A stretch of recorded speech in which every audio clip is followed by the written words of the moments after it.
Hello friends, welcome to pebbles Telugu cooking series. ఈ వీడియోలో మనం దోస పిండితో బోండా ఎలా తయారు చేసుకోవాలో చూడబోతున్నాం. దీనికి కావాల్సిన పదార్థాలు: దోస పిండి, ఇది పలచగా కాకుండా కొంచెం గట్టిగా ఉండాలి.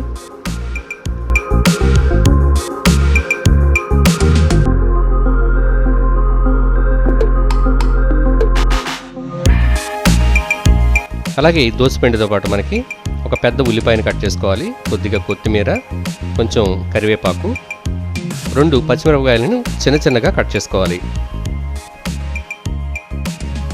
అలాగే 2 టేబుల్ స్పూన్లు లేదా 3 టేబుల్ స్పూన్లు రవ్వ తీసుకోవాలి, ఉప్మా రవ్వ.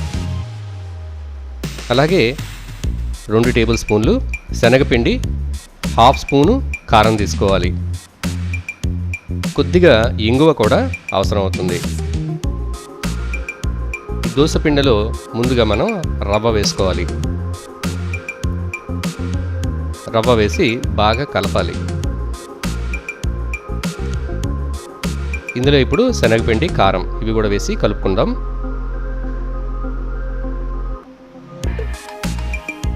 దీంట్లో ఇప్పుడు పచ్చిమిర్చి, కరివేపాకు, కొత్తిమీర, ఇంకా ఉల్లిపాయ ముక్కలు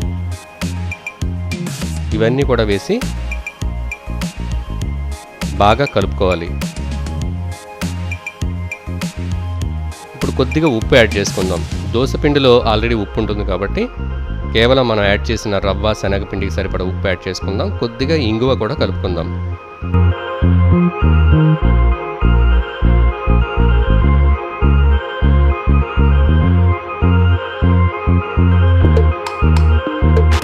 వీటన్నిటిని బాగా మిక్స్ చేసి ఒక పావు గంట సేపు అలా వదిలేయాలి. మనం కలిపిన ఉప్మా రవ్వ అనేది కొంచెం మెత్తగా అయి ఉబ్బుతుంది.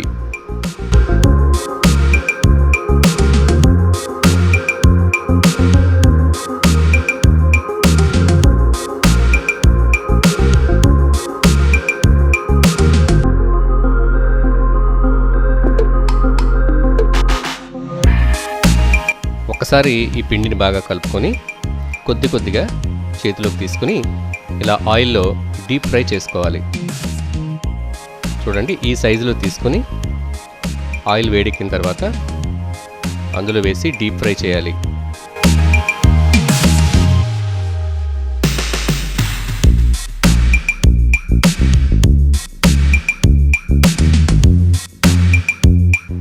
ఇవి చిన్న సైజులో వేసుకుంటేనే బాగా ఫ్రై అయ్యి క్రిస్పీగా ఉంటాయి.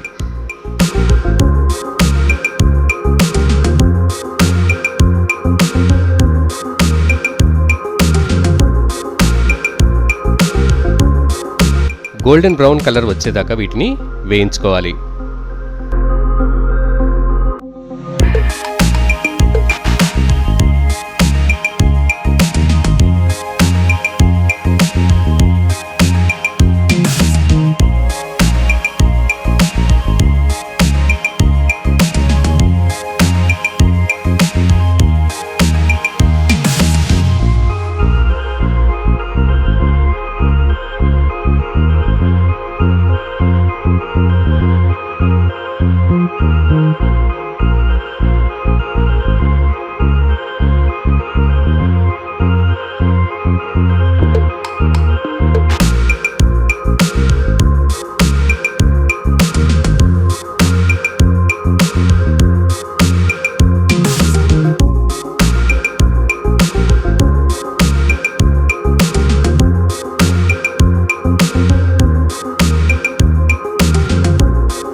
చూసారు కదా, టేస్టీ క్రిస్పీ దోస పిండి బోండా రెడీ.